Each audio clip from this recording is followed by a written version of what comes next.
Hey, welcome to an episode of Retro Nostalgia Podcast. Me, Chad, and me, Christina. And you can see over there we have 3 new guests. You guys introduce yourselves. Hey, I'm Steve. And I'm Kelly. I'm Eric. And we are Gen X Unfiltered, another podcast out of, we're up here in the Great White North of Canada. That's right. Mm-hmm. Toronto area, yeah, the GTA. Yep. And in case our viewers just missed it, we did a collab with Gen X Unfiltered, talking about our first jobs.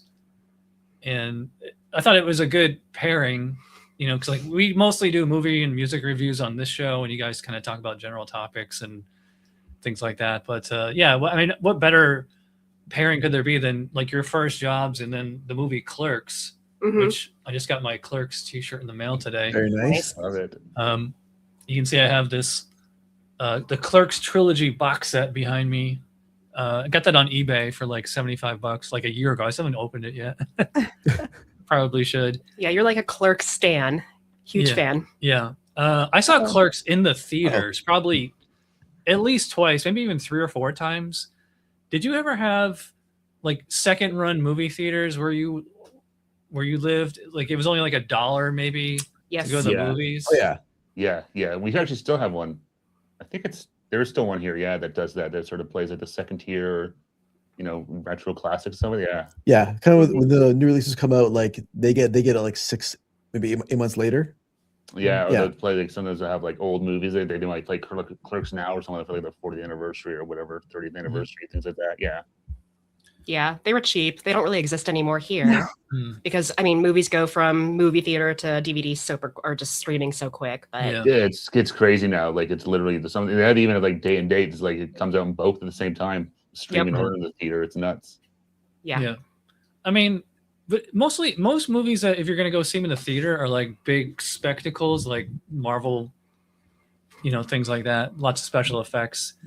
But I remember the days you could just go see a low budget indie movie for like $1 on a Wednesday. Yeah. In fact, that might have been how I saw this. But I remember. This came out in like '94, I think. Even when it was made in '93. I was still in high school at the time. Me and my friend Matt were like becoming total movie snobs. I had like one of those Roger Ebert like phone book size list of all like every movie he's ever reviewed, and we watched Siskel and Ebert regularly. I think it came out on like Sundays at like 11:30 p.m. or something. Yeah. And I remember them raving about this black and white movie, and I was just like, okay, that seems pretty cool. Let's go check that out. And we did. And this is following up on our last podcast. We were talking about our first jobs. I'd only been working like as a supermarket cashier for like maybe a few months or a year at that point.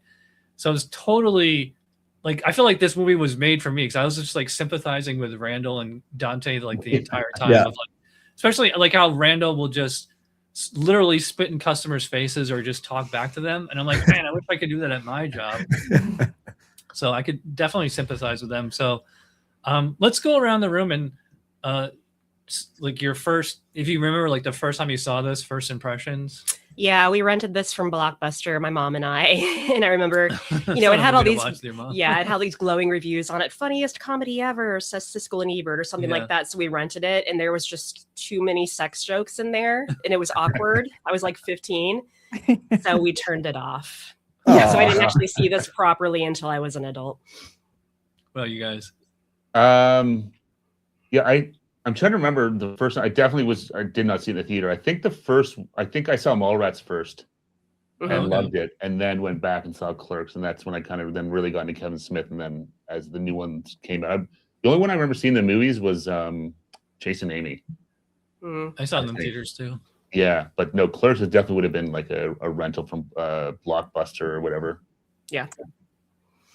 So I first saw it yesterday. I'd never seen it before. I'd heard of it. I obviously know Kevin Smith. I've seen some of his movies.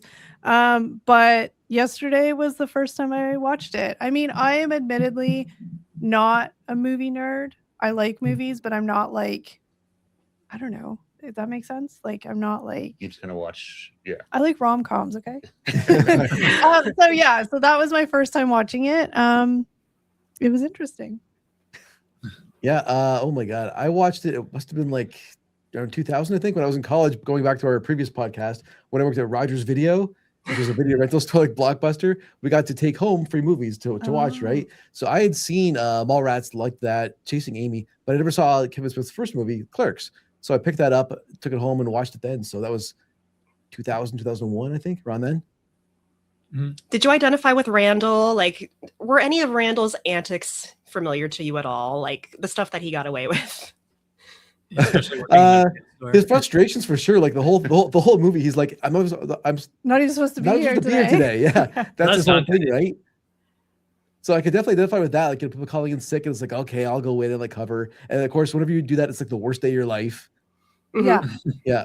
So I definitely identified with that. But you didn't like close down the store and do play hockey. I did close down the store. I didn't play hockey on the roof. No one, thankfully, no one died in the bathroom. Okay. So what about customers coming in asking if you had seen a movie or which one's the better movie or any of that stuff? Actually, a little bit of that, I guess. Yeah, maybe once in a while, like that's for like a recommendation and stuff. I didn't like yell at anybody though. Oh. I give them an honest answer instead. Yeah. I actually needed my job. Yeah. This was one of the first movies I actually purchased to have. Like back then, you didn't really buy movies that much, except maybe like Star Wars or something like that was like an all-time favorite. Because if you wanted to watch a movie, you just go rent it for a couple of bucks, and then right. But I remember when this came out in video, I was like, I had to buy it, like I had to have it. And I remember bringing it to like somebody friend's house, or if I had a girl over. This is definitely a guy's movie. Every girl I ever showed this to just like didn't get it, or they're like, it's just like it's so much testicular humor, like a lot of like you said, like a lot of sex jokes, and it's very vulgar in general. Yeah. Not too many female characters. I actually wrote this in my notes. I said like it seemed like every female character in this, well, there's two main female characters, is like his girlfriend Veronica. Yeah, I wrote her down. Yeah, Veronica and Caitlin. Yeah, and they both kind of like at one point each of them kind of there's jokes at like how slutty they are, or that how slutty they can be, even though like it kind of goes both ways, because Dante said like he had sex with 12 girls, but Veronica did 37 guys orally. Yes. And he was number 37, so But I mean, I think that was just very 90s, right? Like all sitcoms and movies back then, like it was kind of, that was just the thing, right? Like that was sort of the general. And it's interesting watching it for the first time like yesterday. Obviously I grew up with that kind of humor, so it wasn't so shocking, but I can't imagine like kids or young adults nowadays watching it. They'd probably be like, oh no, I think what? Oh yeah. Yeah. I think some people get triggered by like the Jay and Silent Bob characters and all that stuff, like especially what Jay says, right? Oh, when he calls out to Dante. Yeah, exactly. There's a lot of words that wouldn't fly today. No, exactly. It's very politically incorrect, but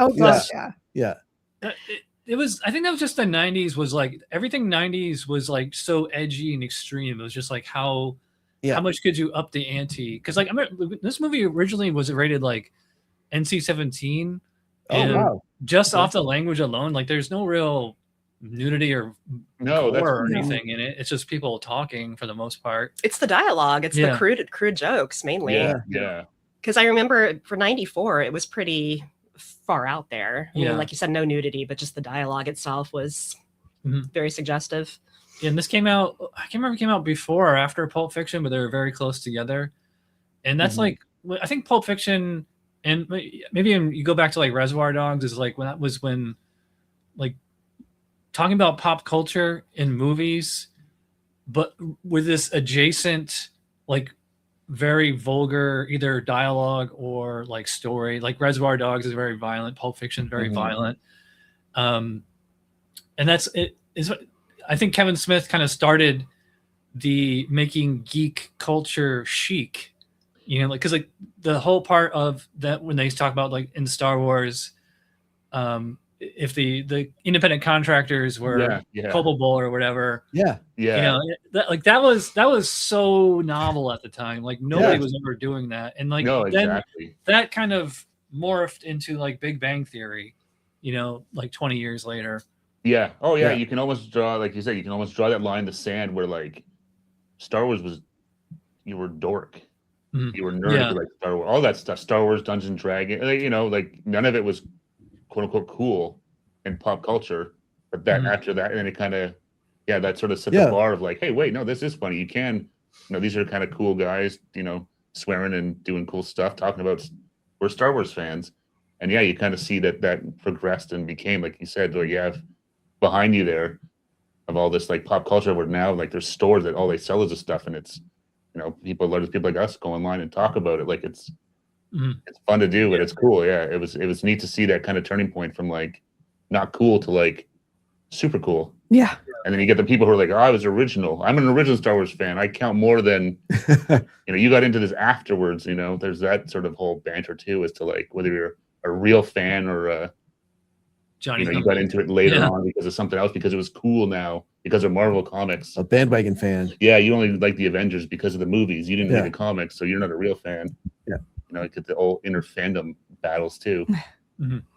This movie's super low budget, and the lore behind this movie is that Kevin Smith worked in that convenience store, and he filmed this after his shift was over. So some things just strike me as impressive, like the scene where the man's checking out and there's a cat taking a crap in the litter box. And I think, how long did they have to stand there with the camera before the cat did that? I know. And just the fact that they like to do that, like it was just a very random, like all of the cats there just like the shit in front did they just like keep like feeding the cat till they had to go to the bathroom? Like how did it work? When we were watching this, I was Wikipediaing sort of the backstory to it, because I was like, well, why is this black and white? I don't understand. And is there a reason why it's black and white? And I'm sure you guys all know because you guys are big fans, but apparently it was because it was cheaper and also because they had to film at night, so it was easier than worrying about the lighting and color correcting. And that's why the whole thing with the gate being jammed shut was because it was closed. So they played that into the whole. I didn't know it was actually like a part of the movie because it was actually closed at the time. Oh, yeah, it was all filmed when it was closed. So, and a lot of the people in it were like, I don't know if they were friends or acquaintances or whatever, but that was the whole thing. So they didn't want to worry about lighting because they were shooting at nighttime, but it was supposed to be daytime. Which is a really hard thing, you know, especially on a shoestring budget. Like, and then it cost money to change it to color, or I don't know, to do colors. Well, color film is more expensive. Yeah. So I don't know. I was just like, that's cool. They were using the fluorescent lights in the store as the actual lighting, and if you shoot that in color, it's gonna be like all green and white. Yeah. But I think he said they couldn't afford lights to get lights. Well, that's because that's a whole extra cost, right? Because I think he did. Did he do it like on his credit cards or something like that? Or He sold his comic book collection. Like it's a great story. You know, Kevin Smith's whole story of like. How he became and got into filmmaking and stuff, and where he took it to. It's a really cool story. Also, apparently he was supposed to be, I always get the guys' names mixed up. The guy who worked in the convenience store. Oh, Dante. Dante. Randall. I got him mixed up. Dante. He was supposed to be Dante, but he realized it was too hard to be the main character, direct, produce all that stuff. Oh, really? So which is good because that's Silent Bob's sort of an iconic character. Silent Bob, it's always funny how things like that happen, and then it turns out to be the best thing because it sparks a whole. It's cool. So I've seen so many of those Kevin Smith Q&As and all that behind the scenes. Yeah, originally he wanted to play Randall. He just didn't. He's like, I can't direct and memorize all these lines and. So Silent Bob is just so he can stand there? Is that the whole point? He doesn't have to do anything but smoke and react? And also, it's brilliant. The Silent Bob role was originally supposed to go to somebody else too, but he just wanted to be in the movie and like have that final Yoda. That's Silent Bob. I kind of feel bad for the guy who was supposed to be Silent Bob, and like he could have had that claim to fame all these years. Yeah, so it's to me it's a very 90s movie, like in all ways, except for like maybe like there wasn't too many black and white movies back then, and still not. But like if you just watch it, you see like the 90s pop culture. Like, you know, Dante is wearing a House of Pain t-shirt. Like that's how much more 90s reference can you get than that? Oh, I know. Even we were talking about like even like when they just show like, you know, just seeing the store, like, you know, he's using a payphone to call people.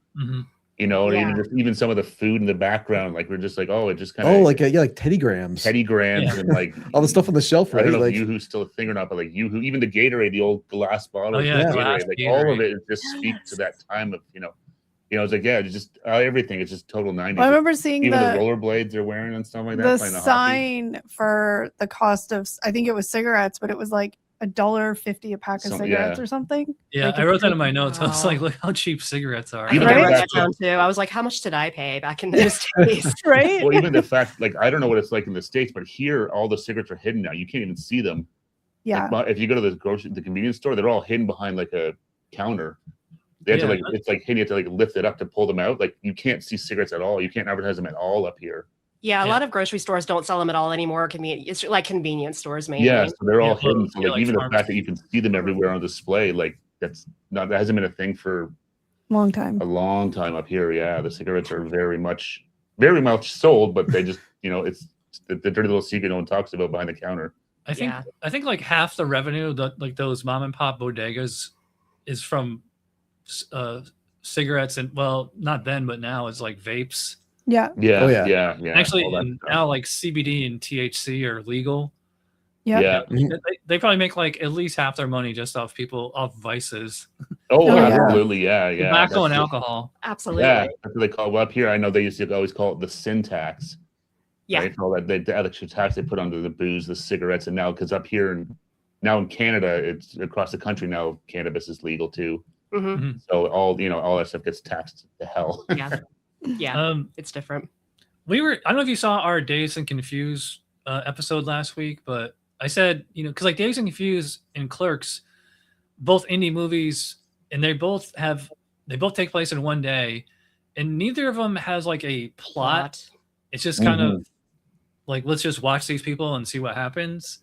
Yeah. And I remember do you remember seeing it as a kid, or maybe the first time you saw it and just like kind of being confused by that? Like, so I remember I would show my friends this, and like the movie would just end and they're like, that's it? Like what? Like there was no plot. Like I remember exactly like halfway through, and they'd be like, when is something gonna happen? Yes. I'm like, nothing happens. The ending is confused. It's just it feels like it's very unfinished. It's like that's it. He just drives off. And then same thing with Clerks, right? Like the door just closes. Yeah, it's like we're done. Like Randall does this little funny walk, and that's it. Yeah, there's no kind of, you're used to sort of the typical like redemption and exactly like whatever conflict was in the movie wraps up in the end. Yeah, maybe that's why it confused me, because I watched it as an adult and I was like, there feels like there's supposed to be more. Yeah, like I was just like, I don't. This is it. This is the whole entire movie. Yeah, these things very like open ended, right? Like does Dante and his girlfriend, do they like patch it up? No, that's what I'm saying. Like he doesn't have that kind of, you always have that the hero has their sort of redemption at the end that like everything wraps up nicely, and it's like him and his girlfriend go off and live happily ever after, and it's like no, they just and they're gonna go back and do it all again tomorrow. And they're really. I think this came out at a good time because reality TV was becoming a big thing. I watched every season of Real World from like season 1 on. So I was just kind of used to people just sitting around doing mundane things for entertainment.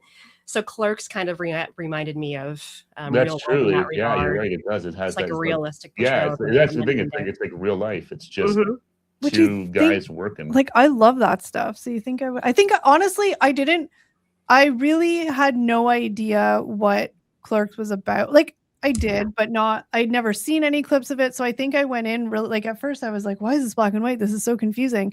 But if I watched it again, I feel like I would get it more. Does that make sense? Well, and it's a good movie. I love the movie, but especially if you haven't seen it the first time, because there's so much dialogue. Yeah. And there's so many little references within what they're saying to stuff either within the series or like stories they talked about early on in the movie, they come back into play in dialogue later on. Yeah, and even just stuff they're riffing on, like they're talking about like pop culture stuff that you got to kind of listen to it. It's easy to sort of miss stuff. Like there's a lot of stuff being said there that I've seen it for the first time. It's even though probably I'm sure the first time I watched it, or maybe any of us, it's you kind of you watch it again, you realize, oh wait, they said that, I missed that, I didn't hear that, or it was there's a lot there. I get something new from it every time. Like we watched the 3 Star Wars recently. Well, last year. The original. I had never seen them before. So watching this after seeing those, it's like, hey, that's a joke I understand now. So it's like every time I watch it, I get a little more insight into it. another 90s thing is everybody's wearing jean jackets. Oh, I love this era of clothing. Plaid jeans. Yeah. Oh, that's the style. Definitely, it has that 90s. Even the guys having like the part in the middle. And the middle part, that was the thing. The one style that I remember watching it and I was like, oh man, was when he comes back to go on the date with that girl and he's wearing the pleated, he's wearing the pleated khaki pants or like the baggy khaki pants and then the like knitted dad sweater. The Cosby sweater. Yeah. And I was like, that is so 1994. Yeah. Oh yeah. No, it definitely just looks 90s. And even her outfit, she had the little like tie she was wearing. Well, she came in. I was like, "Hey, it's Paula Pound stuff." Wearing like the business tie. With the suspenders or something. With polka dots on the tie. It just very much speaks to like 90s style. Even the other girl, wasn't she wearing like a kind of like a blazer jacket or something? Well, and the best part is like shoulder pads or something. The best part is the best part is presumably like there was no budget for this, so the people were just wearing their clothes. Yeah. Right. Like what they probably had in a closet somewhere they borrowed from a friend. Oh yeah. Well, even they had the one Walt, whatever, playing like 4 different characters, right? Like the guidance counselor, and then he's the angry. Oh my god, he's the guidance counselor with the eggs, right? Yeah, and he plays a couple other ones too. There. What's his name? That actor? Oh, Walt Flanagan. Walt Flanagan, right? That was it, right? Because I remember seeing him in a lot of Kevin Smith like 4 different times. Yeah, he's on. He runs Kevin Smith's comic book store in New Jersey, which I've been to. Oh, cool! I've been to this. I've been to this convenience store, probably 2 or 3. It's been probably 20 years since the last time I was there, but that's really cool. Yeah, I mean, it's probably like the world's most famous convenience store, and it's like, it's just like driving down, like it's this weird residential / suburban area, but it's like a busy road. It's like the only thing I can compare it to, like Christina, like Uppsala Grocery. Yeah, like it's like a road like that, but it's like this busy road in the middle of the suburbs, and they don't capitalize on the fact that it's the Clerks convenience store. I think they would be selling memorabilia or something. They probably have like souvenirs and stuff there now. Yeah, but like, I'd want to buy something. All that stuff is at Jay and Silent Bob's Secret Stash, which is a really nice comic book store. It's crazy how much he looking at Clerks to where it is now with like I said, I think I saw on YouTube. I had no idea, but there's a View Askew cruise. Oh, really? Kevin Smith universe. I'm like, it's crazy what he's turned Clerks into, and then Jay and Silent Bob and everything. Like it's he created this whole View Askew universe, which is like all the characters. And this was something that I loved as a comic book loving teenager at the time. Is that like Jay and Silent Bob would be in Mallrats and Chasing Amy, and like they would reference things that happened in the other movies, and like the only way you would get it is if you had seen them. Yeah, like Chasing Amy, where Ben Affleck and Joey Lauren, like they first start talking, she's like, "My best friend fucked that dead guy." She's like, "Oh my god, you know that girl?" And it's like, that was your first Kevin Smith movie. You know, you might not get the reference, and maybe you don't need to get it, but. And that's like Kevin Smith he was doing that way before like the MCU came out. Like a whole universe, right? Well, because even that's what made me think of that watching Clerks when the jock guy in there, Rick Darris, comes in. I'm like, I know they reference him in other movies. I just couldn't remember where it was, but I'm like, you recognize the names from this world that he created. And did you? I don't know if you remember in Chasing Amy when they're at the hockey game and Holden confronts her. If you notice that who's sitting right next to him is Rick Darris, which you might not recognize him because he has a goatee at the time, or maybe it might not be Rick Darris, but it's the actor. And like I didn't notice that until I had the DVD and I'm listening to the commentary, and Kevin pointed out, I'm like, oh yeah, that's Rick Darris sitting right next to him. I actually had that in my notes. Is I mean, I don't know how it was where you grew up, but every dude in the suburbs has that one friend who's just like the total ladies man. My best friend Chris was that guy, so I don't know, there's a lot of art, like not stereotype, but I mean, I guess you can call them it's like this is like the most stereotypical white people in the suburbs movie. That's not like a Hollywood cliche like Clueless or some kind of sitcom, Yeah, you can obviously they have like those, like these are the character types there, for sure. Other little moments in this movie that I liked was when that guy tried to buy cigarettes and then he propped open the briefcase that had the pictures of diseased lungs and stuff in there. Yeah. This is what happens when you smoke. And I wrote down, those people came to my school, but I ended up smoking anyway as an adult. Yeah. And if you do that... We used to have a program when we were in like grade 6. It was like the DARE program. Yes. Drug abuse, resistance, education, whatever. Yeah. And Steve got busted smoking by the DARE officer. Oh, no. You know. Yeah, I got caught smoking back then. Yeah, but no, it's great. And then it turns out the guy's a chauffeur. He's a gum salesman. Yeah, I know. That's the best part in the end. It It's was one of the best jokes in the whole movie, I think. Yeah, The whole yeah. setup for that. the whole side. Yeah, guys get the whole. They're throwing cigarettes at Dante. Yeah.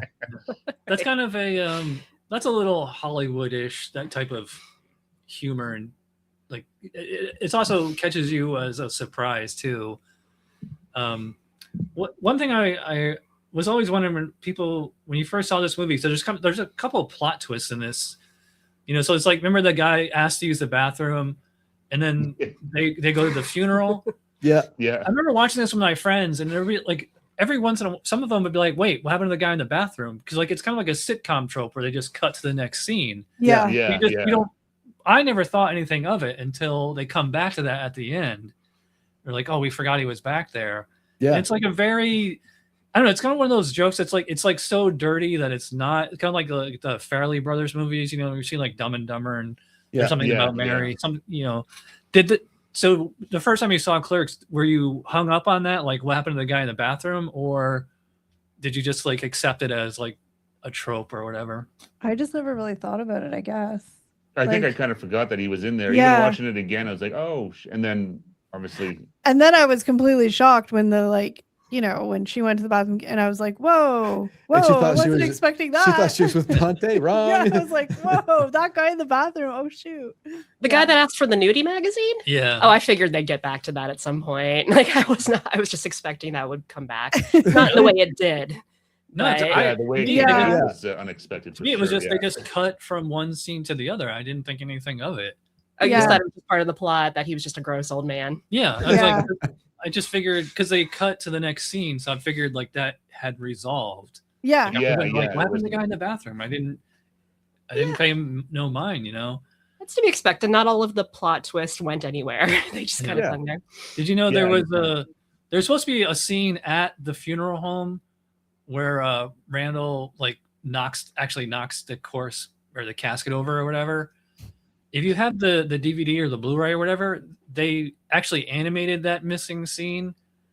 Oh, really? Yeah. I thought it was implied in the movie. Yeah, like they didn't have the budget to film that scene because like Kevin had it all written out, but they just there's no way they could have shot it. Yeah. And I don't know if you've ever been to like a Catholic or Christian funeral home, or Catholic. If you go to a funeral or a wake for somebody who's Catholic, they usually have like these cards. They almost look like baseball cards, and they're like saints. Yeah. He doesn't know what I'm talking about, but yeah. And we can watch it, but there's a scene where Randall is going through them all, and it's just like baseball cards. He's like, need it, got it, need it, got it. He's going like St. Joseph, St. Andrew. I have this one. That's hilarious. It's pretty funny. It's pretty dark, but you can. It's probably on YouTube. You can see because there was a Clerks animated series that only ran 6 episodes, and they only aired 2 of them. And when they came back for the Clerks 10th anniversary DVD, they just had the people that made the Clerks cartoon actually animate that missing scene. It's pretty funny, and I think it works better as a cartoon because like it's so over the top. Like it's something that could only really happen in a cartoon. Yeah. It's pretty funny. Oh, cool! I have to check that out. I'd be curious to see how that looks. Yeah, that's cool. Mm-hmm. Yeah, we could do a whole separate episode just on the Clerks cartoon, which, in my opinion, is like the best show that only ran 6 episodes that nobody ever saw because it came out in the middle of the summer. I vaguely remember something with a Clerks cartoon. Like, when did that come out? Like, it was the summer of 2000. Okay. Oh, okay. Yeah. I remember hearing about it. I think it was hearing about it, but I can't remember where it aired. It was either 2000 or 2001. No, it like Adult Swim. It sounds like an Adult Swim cartoon. It does. Was it Adult Swim? No, it was on ABC actually, but Oh, that was right wow, when really? there was like hardly any like adult animation back then. I mean, like there was a Simpsons obviously, and then Yeah. Family Guy started like a year before this, but there was like all these short run adult ones. By adult, I don't mean like triple X. I just mean like made for adults. Yeah. Where'd it go? Did you guys have MTV? Or you had Yeah. much music? Did you have MTV? No, not till later. Not till later. We actually had, there was We an had in Liquid Canada that we Television. got. Yeah, we Yeah, never had real MTV. yeah, Beavis and No. Butthead. So Yeah, yeah, we like had the much Critic. music. There was a Dilbert Oh, I love the animated Critic. series. Yeah, I remember the Critic. Critic was good, yeah. It's John Yeah, Lovett. this only lasted I think 2.5 seasons. Was that John Lovitz? I completely forgot Yeah. about Yeah, that. yeah, They had a crossover episode of The Simpsons That's to right. introduce them. yeah. Yeah, they did. And yeah, it's funny because like the animation style was like completely different, and when they had this character on The Simpsons, they made him all yellow, and like he looked like totally different compared to the way how Simpsons characters look. But Yeah, that's right. Yeah. yeah, we're getting off topic. But anyways, something I wanted to talk about was the soundtrack. It's funny. I just brought it up on iTunes, and because of like the way the rights work, if you try to look at a soundtrack on iTunes, unless you actually buy it, there's only 4 out of 19 songs that you can listen to. Oh, Wow. wow. Who are Yeah. the bands? Because there were there like was there's a- lots of like indie punk stuff. Really, like listen to the. I know I listened to it, watching it last night. It was. I didn't really Almost recognize all any of the grunge. bands, but Yeah, I didn't recognize a lot of it.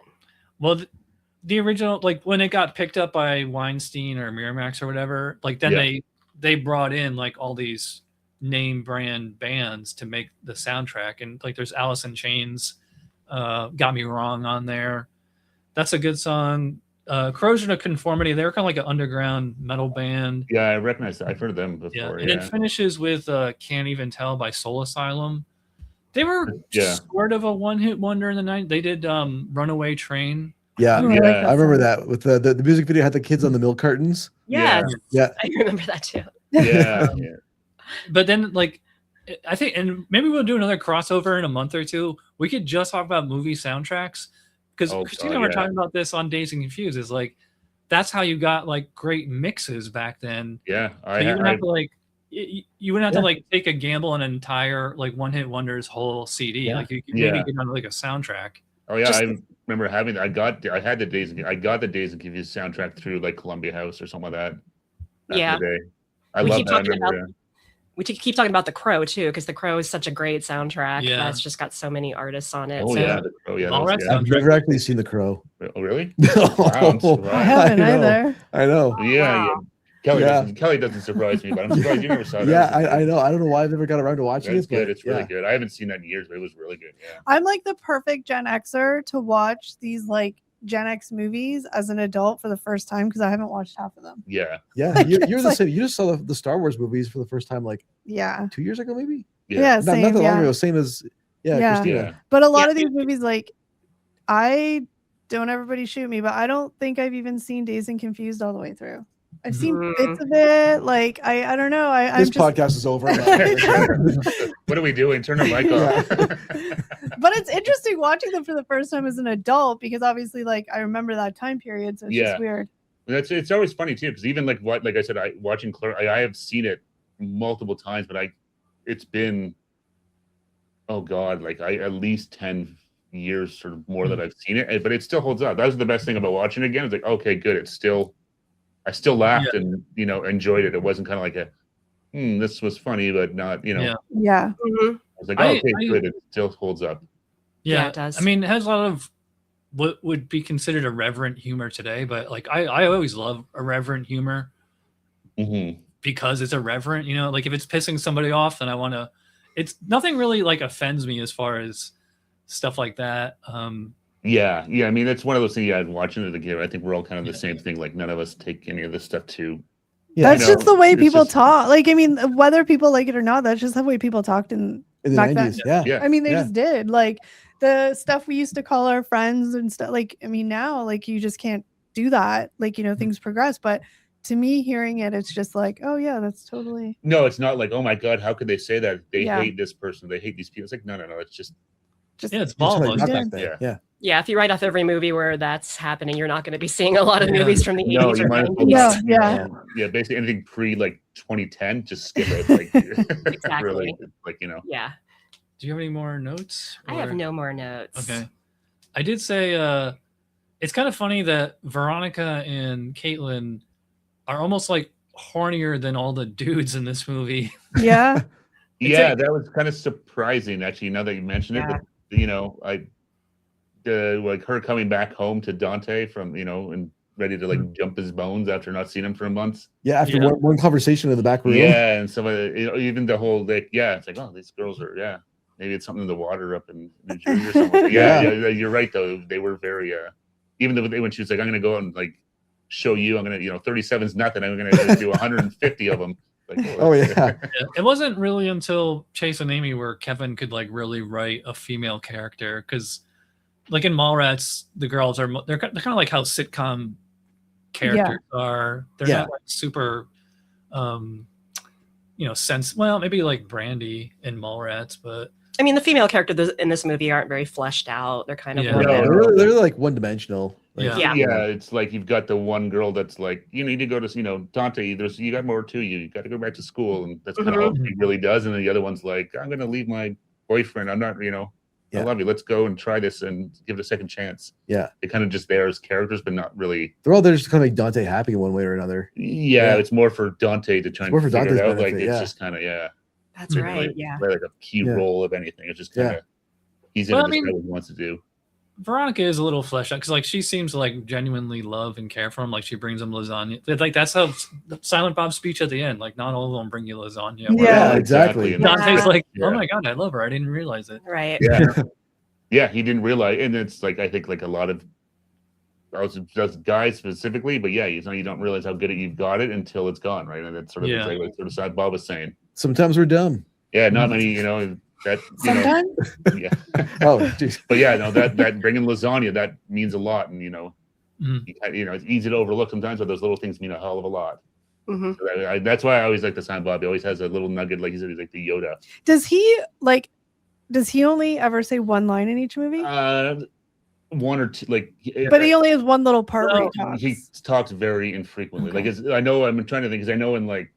Well, and Chase and Amy has this huge diatribe at the end. That's sort of his thing, right? He doesn't say anything, but what he does say is very, like very deep, meaningful. But, but I know, like I'm thinking like Jay and Silent Bob Strike Back. Like I know he like loses his like the sign says "Critters of Hollywood." He'll say something brilliant. Yeah, and he never talks stops very talking. frequently. Yeah. Usually. And it's funny because in real life, Jay and Kevin are kind of the other way around. Like Jay is actually very quiet. Yeah. And Kevin is a total blabbermouth. Like you can't shut him up. Well, he did like all the speaking tours and stuff, right? Like, and even with Kevin Smith, where he would just sort of do something like this, like riff for 2.5 hours on stage. Yeah. I met him a couple of times. Like I've been to his store when he was doing a signing. In 2005 or something, whenever Clerks 2 was coming out, he had like this little mini one-day film festival in New Jersey, like actually right around the corner from the store. Oh, cool. And I got to meet him there, and I saw Clerks 2 like as a sneak preview. And I mean, we could do separate episodes on 2 and 3, and there only needed to be 1, 2, and 3 or so. I did not like 2. I didn't either. I think like 3 is god awful. Didn't even bother with that one. Well, all 3 of them are in that box. So, but what was he like in person? Like, was he what you would expect? Yeah, I mean, he's as he is as any YouTube video or DVD commentary or interview you've ever seen with him. Like that's how he is. I love that. That's nice. That's good to hear. I kind of like to overweight Kevin better than skinny, gaunt, post heart attack. But he had to go have that heart attack. Yeah, we almost lost him. Yeah, that was actually the one thing. Sort of, but talking about with Kevin Smith for us up here in Canada, I think he's the first time I ever heard someone reference Degrassi. Yeah. For stuff growing up, like that was a thing. Up he here was in in a couple episodes. Yeah, he was later in an on, art. but like he knew Degrassi stuff. It's like whoa, like that was a very Canadian thing that to hear an American. Someone wore a Degrassi jacket in Mallrats, right? Shannon Doherty did. Yeah, but so it's, for us growing up with all this, like it's a very cheesy Canadian show to see that reference in like a Which Hollywood is very movie. niche. Like, oh my God. It's very niche, which he is I too. felt seeing him like he knows us. But I think I remember hearing him said when he worked in the convenience store, they would pick it up in like somewhere in like Boston, like whatever. He would see it in the early mornings, and that's how he saw him. Like, what is this show? Yeah, like I think it was on like PBS here, or didn't you say you saw it? No, it wasn't on TV here, but a lot of high schools or middle schools would play it because it had life lessons in it. So that's probably where he saw it, was in school. So a lot of American kids, especially Gen X, grew up with it. Yeah, it was like on PBS, or it'd be like on syndication. It was like after school special. Here it was on. Yeah, here it was on. Well, I know a lot of the episodes didn't even air in the States because they were very like some of the topics super like and they were very real. So a lot of the episodes didn't even air in the States. Yeah. Oh, well. I don't know. That's what I heard. I have no idea. But we used to watch it in school. Like we used to have to take French in school, and we would watch the episodes in French. Yeah. And here it was on CBC, which is our Canadian broadcast. That's our national broadcast show. It was on CBC I don't know what day it was on. Monday nights. Oh, there we go. And they had the big 2-hour movie. They did Schools Out at the very end. It was it was a whole thing up here. It was crazy. And then, like I said, they played a character arc in like The Next Generation. That's right. When it came back, they were in it. Yeah, they were filming a movie. I kind of feel something that Kevin Smith helped that. They did, become a thing. Yeah, there's a DVD you can buy of the episodes that Kevin directed, and I think Alanis Morissette is in them for like 5 minutes or something. Yeah, I used to have that, and there's somebody I've been communicating with on Facebook Marketplace for like months, trying to buy it off them. They live like way out in the middle of nowhere, and every once in a blue moon, I'll just end up out there and I'll message them, be like, "Hey, I'm around. Are you home?" And sure enough, they're not home, and like they're all the way out in Mount Dora. It's a long. It's just like, it's not that it's a long drive. It's just that it's in the middle of nowhere, and there's really no reason to go there. Yeah. They do have this awesome, huge flea market. Maybe I want to watch that though. You have to go like there's like 2 days out of the year where it's like the perfect temperature because it's outside, and if you go in the summer, it's like 100 degrees in there, and if you go in the winter, then like you're freezing. So yeah, it's nasty. Anyway, I guess we can wrap this up now. So thanks to Steve, Kelly, and Eric for joining us. In case viewers didn't see, we did a podcast before this one where we talked about our first jobs growing up. And on a timely note, Christine and I also reviewed Mallrats with Milo at 80s and 90s Uncensored. And I think that episode is going to drop before this episode or right around the same time. So we had this whole Kevin Smith week coming up. Maybe we should do... They're all out of order. I know. We're going to do Dogma and Jane Silent Bob Strike Back. Absolutely. So thanks to guys for joining us. Yes, Gen X and Thanks for having us. Thank you. If you ever come down to Orlando, go to Disney, let us know. We'll definitely. Yeah. Absolutely. Definitely. 100%. Yep. Thanks for having us, guys. We appreciate it. All right. Thanks a lot. Bye. All right, bye, everybody. Bye, guys. Yep. Bye. Where's that end button?